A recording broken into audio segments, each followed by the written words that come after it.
Continuamos hoy hablando sobre el libro Con el rey y contra el rey y recibimos de nuevo a su autor, el catedrático de Historia Contemporánea de la Universidad Complutense de Madrid, Juan Francisco Fuentes Aragonés. También nos acompaña de nuevo el catedrático de Filosofía Política de la UNED, Antonio García Santesmases.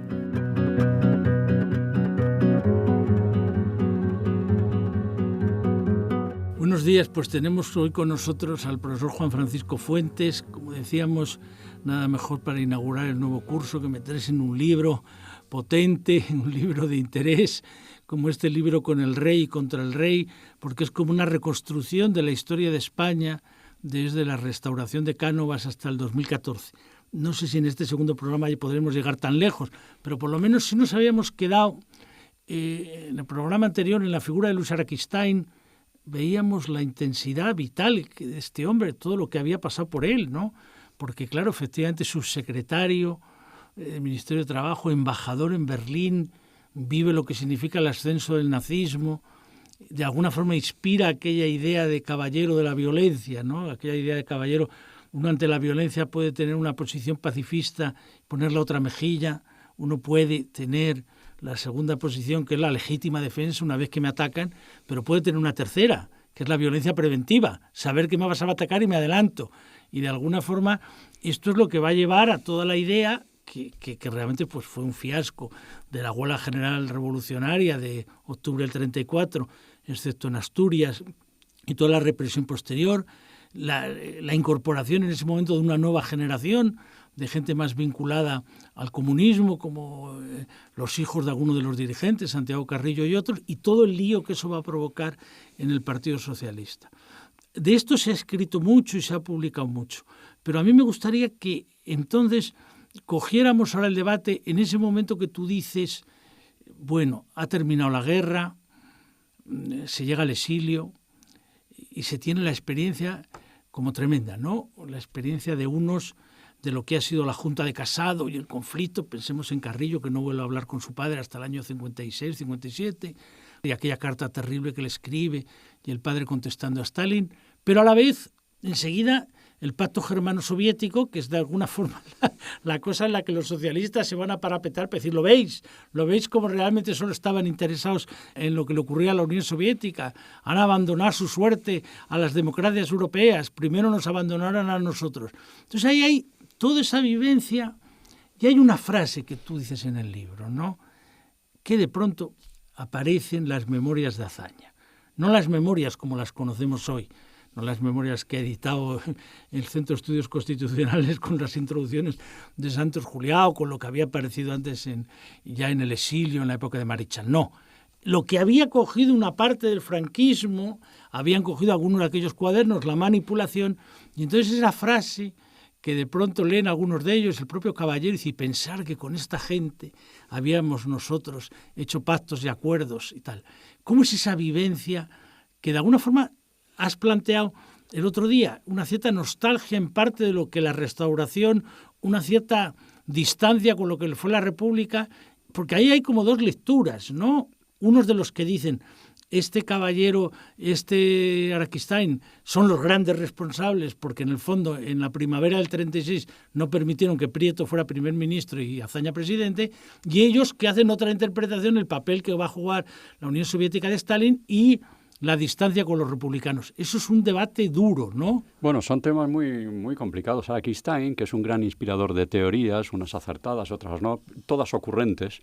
El Araquistáin anticomunista, porque el caballerismo se convierte en una fuerza de un anticomunismo militante a partir de mayo del 37, en cuanto cae el gobierno Caballero, y el propio Araquistáin dirá, al acabar la guerra civil, los responsables de que hayamos perdido la guerra no son los militares que hemos tenido enfrente. El responsable es el Partido Comunista. Por lo tanto, a partir de ahí, digamos que el anticomunismo lo explica todo. Y Araquistáin tiene una teoría, y es que Stalin decidió abandonar a la República a su propia suerte en el verano del 38. Es decir, que viendo que al fascismo no se le derrotaba tan fácilmente, viendo venir, en cierta forma, la conferencia de Múnich y un pacto entre Alemania y las democracias occidentales, decidió no gastarse en una guerra que daba prácticamente por perdida. Y a partir de ahí, prepararse para un cambio de estrategia, que es lo que será un año después el Pacto Germano-Soviético. Bueno, es una teoría típica de Araquistáin. Decía Azaña que más que hablar de caballerismo había que hablar de araquistainismo, porque es un hombre que genera una cantidad interminable de teorías más o menos bien pergeñadas, aunque a veces inoportunas. Por ejemplo, desde luego, la apuesta del caballerismo por un todo o nada en la primavera de 36 yo creo que es suicida para los socialistas, para la izquierda y para la República. Pues bien, a partir del año 39 las cosas están muy claras. Efectivamente, el año 39, Largo Caballero lee las memorias de Azaña y ahí, digamos que se reencuentra con sus fantasmas personales, es decir, sus prejuicios contra los republicanos, un poco la vieja imagen del republicanismo y del lerrousismo, sobre todo, como una fuerza enormemente corruptora de la vida política. Largo Caballero tiene unas palabras que aparecen en un documento del que yo no me fío del todo, pero creo que esas palabras son de Largo Caballero. Cuando se reúne con un emisario monárquico en diciembre del 45, enero del 46, poco antes de morir, le dice a este emisario monárquico, Hipólito Finat, marqués de Carvajal: yo en mi vida he tratado con muchos políticos monárquicos y republicanos, y le digo una cosa, me fío más de los monárquicos. Y ese es un poco el pozo que toda esa experiencia de dirigente socialista, dirigente sindical sobre todo, que a veces pasaba de la cárcel a la negociación sin solución de continuidad, ese es el pozo que va dejando la relación con los republicanos. Y no digamos ya la Segunda República, la Guerra Civil, y claro, todo eso es lo que aflora con la lectura de las memorias de Manuel Azaña. Claro, pero sin embargo, por ejemplo, en la posición de Prieto, él, que se ha insistido mucho él al estar en México, en una de las primeras intervenciones ya hace una autocrítica de los errores cometidos y entre otros está octubre del 34, como diciendo, bueno, yo me acuso de haber colaborado, no fui el inspirador de aquello, pero tenemos que reconocer que aquello fue un error y vuelve un poco la idea de la musa de lo nacional. Esto no, nosotros tenemos que tener una pasión por toda la nación, por España y tal. Lo que ocurre es que, como tú estudias ahí, ese epistolario entre Caballero, Araquistáin y Prieto a la salida del campo de concentración aparece. Bueno, pues claro, la esperanza es que, ya que se ha producido el abandono de las democracias por la política de apaciguamiento frente al nazismo, en la política de no intervención en el 36-39, pues hombre, que ahora ya llegue la causa, cae Hitler, cae Mussolini, que caiga Franco.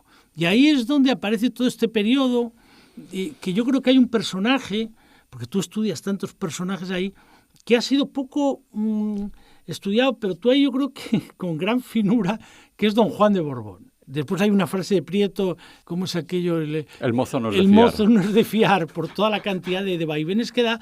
Pero tú ahí dices una cosa que es interesante, ¿no? Por lo menos para mí ha sido de gran interés. Dices, bueno, realmente, más que pensar en volver una monarquía a los romanones, hay un momento que el mozo, como diríamos, sobre todo cuando era muy mozo, él más bien piensa en una monarquía tradicional que ni siquiera sea constitucional, más cercana a las tesis del carlismo. Pero, sin embargo, eso, ¿cómo se compadece, digamos, con el manifiesto de Lausanne, con la posición de Gil Robles de intentar acercarse a Prieto, de Prieto a Gil Robles, intentar el apoyo británico, intentar aprovechar la victoria de los aliados? Ahí hay todo un mundo, ¿no? Bueno, claro, el problema de un entendimiento con los monárquicos es que el pretendiente no lo pone fácil, porque efectivamente está basculando continuamente entre una concepción muy tradicional, incluso tradicionalista por su aproximación al carlismo de la monarquía, y una concepción más liberal. El manifiesto de Lausana está más bien en la vertiente liberal. ¿De qué dependen estas fluctuaciones que serán constantes en Don Juan? Pues depende de las circunstancias y depende de su entorno, de quién empuje más en cada momento. El juanismo del interior es más proclive a un entendimiento con Franco, el juanismo del exilio, el juanismo de Estoril, Gil Robles, por ejemplo, es más partidario de una alternativa liberal al régimen de Franco. Entonces, bueno, y esa evolución se ve ya en Don Juan a partir de la muerte de Alfonso XIII, el año 41, como primero, claramente, él se ve a sí mismo como el representante de una monarquía tradicional. Él hace incluso una cierta autocrítica desde el punto de vista de la dinastía, una autocrítica que viene a dar la razón al carlismo, es decir, efectivamente, la monarquía o es tradicional o no es nada. Y las validades liberales de la institución a lo largo del siglo XIX pues nos llevó al final a la Segunda República. Por tanto, hay un don Juan que hace esa autocrítica de su dinastía y que asume casi explícitamente las tesis del carlismo. Ahora, esa línea se ve en cierta forma truncada por un hecho decisivo, y es que Franco no quiere la restauración exprés que pide don Juan, ni de la monarquía tradicionalista, ni de la monarquía liberal, mucho menos, naturalmente. Y eso es lo que va modulando y, en cierta forma, empujando a don Juan hacia una política, no digo una concepción, pero sí una política de entendimiento con otras fuerzas antifranquistas. Es decir, si Franco no quiere soltar el poder, pues habrá que forzarle a soltar el poder. ¿Y quiénes pueden hacerlo? Pues don Juan cuenta con un grupo de opinión, de poder, con unas élites sociales, militares, hay generales en esa operación, hay un periódico que podría ser propicio, que al final no lo será, que es ABC, y está, por supuesto, un contexto internacional que don Juan cree que le favorece. Es que, claro, el contexto internacional es muy importante por lo que decíamos, ¿no? El programa anterior hablabas, no se puede interpretar nada de lo que ocurre en la restauración ni de sus crisis sin ver el problema colonial y el problema con Marruecos. Al hablar de Araquistáin no se puede interpretar tampoco la radicalización sin pensar lo que había ocurrido en Alemania o en Austria. Al hablar de la evolución posterior tampoco se puede interpretar sin tener en cuenta pues lo que era el abandono de las democracias, el papel de la Unión Soviética de Stalin, el pacto germano-soviético. Pero aquí viene un nuevo dato importante que va a ser la división del mundo en bloques militares y la Guerra Fría. Y claro, ahí es donde hay un momento determinado donde al no caer Franco, a pesar de la retirada de embajadores, don Juan cada vez más se va acercando a la posición de que lo único que tiene es el hijo, y manda al hijo a estudiar a España, pero claro, eso ya plantea el problema de que en el fondo, al final, el que va a decidir quién es el sucesor no es la dinastía, sino el propio Franco se va a arrogar nada menos que ser él el quien decida si es el padre o es el hijo. Y claro, eso marca mucho la dificultad que va a vivir el exilio, porque una vez terminada esa experiencia, tú ahí relatas las páginas tremendas de Prieto, el enorme error que he cometido, he llevado al partido a un enorme error, hemos abandonado la idea de insistir en el tema republicano solo con la esperanza de poder llegar a un acuerdo, pero al final nos han abandonado, nos han traicionado, y esas páginas verdaderamente desgarradoras de Prieto, por ejemplo, cuando recuerdo uno de los discursos en el exilio, que están delante de él los hijos de Tomás Centeno, como uno de los últimos socialistas que acaba de morir en la Dirección General de Seguridad, el discurso verdaderamente tremendo, ¿no? De la casa de fieras, cómo habla de Franco, que cada vez es más fuerte, cuando él ya se retira, cómo habla de los Estados Unidos, cómo se dirige para exigirle responsabilidad en estar apoyando esa dictadura. Eso nos hace entrar en un mundo que es el mundo de los años 50, el mundo que va a aparecer por fin la generación del 56, y es verdad que se ha estudiado mucho más el tema de la generación del 56 por el papel casi literario de la figura de Jorge Semprún y de lo que eso significó, nieto de don Antonio Maura, pero a la vez comunista, pero a la vez en un campo de concentración, pero a la vez novelista, o sea, ha dado para mucha figura. Pero hay una figura que es la de Tierno, que tiene una enorme relevancia, y entonces de pronto es como si cuando ya el exilio está desengañado, el exilio socialista, de que se pueda hacer nada con los monárquicos, Tierno desde el interior va a decir que la única posibilidad es intentar seguir moviendo una zona de la burguesía, que sea una zona como la de los Miralles, los Atrústegui, etcétera, que pueden estar por buscar la monarquía no como solución, pero al menos como salida de la dictadura. Eso de alguna forma llega a Múnich. ¿Cómo ves tú esa figura de Tierno? Que tú le dedicas aquí porque hay muchas páginas, hay declaraciones, hay interpretaciones, ¿no? Sí, yo titulo el epígrafe que dedico específicamente a Tierno, justo después de los sucesos del 56, el hombre que sabía demasiado. Carl Schmitt, con el que tuvo una intensa relación intelectual y personal, dijo de él que era el hombre más listo del mundo. Bueno, era un hombre enormemente listo, enormemente atractivo, pero era realmente incontrolable e ingobernable. Es decir, la cantidad de problemas que le generó al Partido Socialista fueron interminables.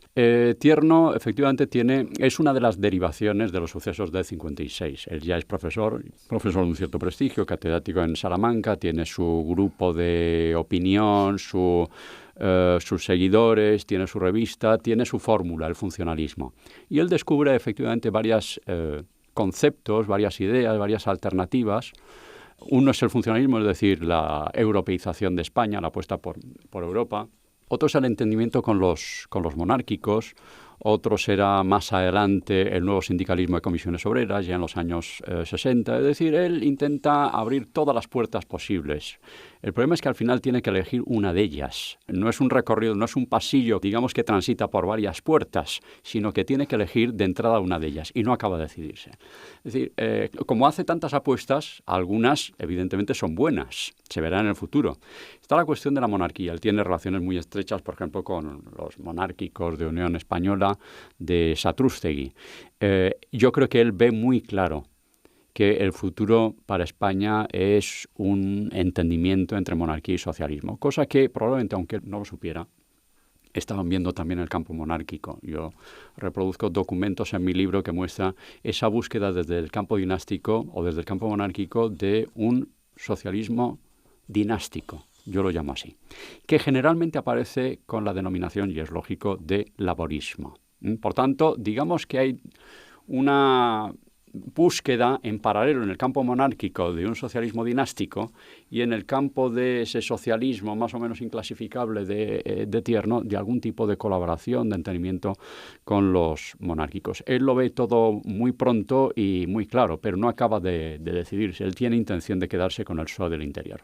Y paradójicamente, como en el PSOE del Interior encuentra enormes resistencias porque no se fían de él, va a intentar un entendimiento con Llopis basado, digamos, en una necesidad mutua. Llopis quiere tener a su gente de dentro controlada, no se fía de quienes llevan al partido de dentro, y Tierno está buscando, de alguna forma, recoger como un fruto maduro la descomposición del socialismo. Es que me parece a mí que hay un dato interesante, ¿no?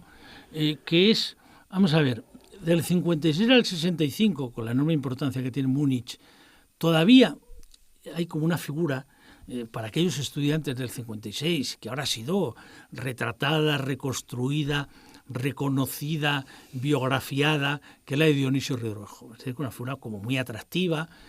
Su libro escrito en España es un libro realmente magnífico. Una pena que no se pudiera leer en España entonces, claro, pero visto ahora, pues realmente era un hombre que tenía una enorme capacidad literaria, pero tanto por problemas de salud como los problemas, yo creo, de que hay una radicalización de la oposición al franquismo que surge tanto de la aparición de comisiones y de las huelgas de los mineros a partir del 62-63, pero a nivel intelectual, sobre todo la expulsión de las cátedras de Aranguren y de Tierno. Claro, eso les hace adquirir una aureola de figuras muy decisivas en dos mundos. En un mundo que va a ser para Aranguren el mundo del debate cristiano-marxista, porque ya estamos en el Vaticano II, ya está la evolución que va a tener los jesuitas en Madrid, por ejemplo, Fe y Secularidad, y en el caso de Tierno pensemos la antología de los escritos sobre Marx, razón mecánica y razón dialéctica. Y entonces es como si de pronto quedara lo de la República completamente muy atrás, porque para nuestra generación, los que estudiábamos del 70 al 75, casi la República era poco porque estábamos ya en una radicalización donde se iba directamente a un proyecto casi post-68, un proyecto revolucionario. Entonces, de alguna forma ahí, algo de eso aparece también en la nueva generación que entra en el PSOE a partir de Surens, porque cogen un lenguaje completamente 68ista, muy alejado del de Llopis o del de Araquistáin, que había muerto en el 59, o el de Prieto, que había muerto en el 62, me parece. Entonces, claro, eso hace que ahí se produce ese modelo de la transición, donde ahí hay dos cosas que tú en tu libro tratas que me gustaría que pudiéramos comentar. Una es, tú insistes mucho, el poder se ejerce generacionalmente. Y entonces tú dices, lo que ocurre aquí es que de alguna forma aquello que pudo haber sido, pero no fue, entre el mozo que no es de fiar, entre don Juan y Gil Robles y Prieto, generacionalmente, de alguna forma, pues un sucesor que ha sido nombrado por Franco, pero que tiene la idea de que no va a poder legitimar su institución si quiere ir a una idea de monarquía del movimiento nacional, como la que pretendía Carrero, etcétera, pues tiene que buscar ese entendimiento. Y lo tiene más con gente entonces muy joven, porque cuando dicen ahora que es joven los dirigentes actuales, pero tenía 32 años Felipe González en Surens, ¿no? Era un hombre muy joven. Entonces ahí se va produciendo esa incorporación. Pero hay otra segunda dimensión que me gustaría que comentaras, que se ha estudiado poco, pero que tú, sin embargo, sí le dedicas. El problema de la monarquía con la derecha. ¿Por qué hay esa dificultad? Tú ahí citas algún libro de Castro Villacañas, alguna cosa de Juaristi, pero parece que hay como una imagen de que nunca logra entenderse del todo. ¿Cómo es ese proceso de las dos cosas? Bueno, el poder generacional y la distancia. Bueno, el poder generacional. Yo no es que considere que el principio generacional es un dogma de fe en la interpretación de la historia, pero desde luego actúa a veces así, en la práctica de verdad. Es decir, incluso aquellos políticos, intelectuales que reniegan de ese principio, de la fuerza transformadora de las generaciones, actúan como si creyeran en ella. Y por tanto, eso acaba siendo una especie de profecía autocumplida. Y eso es muy importante para entender lo que ocurre en los años 60. El franquismo consigue alargar su existencia y hacerla coincidir finalmente con la muerte de Franco gracias al desarrollismo, y eso hace que pase el tiempo y que el tiempo pase en contra de aquella generación, la generación del 56, o incluso la anterior, la de Tierno, aquella generación que parecía preparada para constituir una alternativa solvente, fiable, es decir, aquella que estaba llamada de alguna forma a hacerse con el poder tras la muerte de Franco, tras la caída del franquismo. Pues bien, esos 15 años de existencia suplementaria del franquismo, hasta el 75, es el tiempo que pasa además para una generación que cuando llega el momento del cambio es demasiado mayor, para los parámetros generacionales de la transición española. ¿Qué marca esos parámetros generacionales? Pues, entre otros factores, hay uno muy importante, y es la edad del nuevo rey. Es decir, que aquellos que habían apostado, como Enrique Tierno Galván, hasta cierto punto, como Carrillo, por don Juan de Borbón. Posiciones de la Junta Democrática que insiste. Don Juan de Borbón se dan cuenta de que el rey va a ser otro. Es decir, aquellos que tempranamente se habían dado cuenta, el caso más claro es Tierno, que el futuro pasaba por la monarquía, se encuentran con que esa parte de su diagnóstico es cierta, pero lo que no es cierto es que esa monarquía estará encarnada en don Juan. Y en ese sentido, digo yo en el libro, que aquellos jóvenes socialistas que no tenían una posición dinástica definida y que veían la cuestión monárquica desde la distancia y desde más bien un cierto rechazo, están en una posición más cómoda para dar el cambio al juancarlismo, porque no tienen vínculos con su padre. Y ese factor generacional es determinante. Entre otras cosas porque el nuevo rey no querrá saber nada de la generación anterior.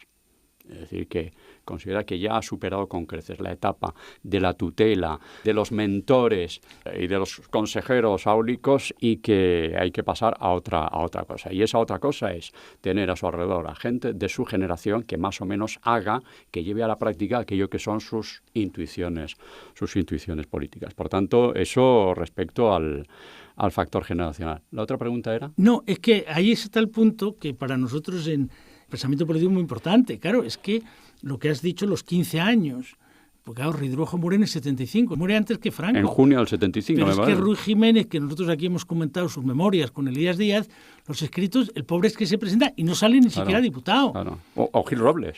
O Gil Robles. Tierno saca 6 y después tiene ya que incorporarse al PSOE y escribir por las deudas.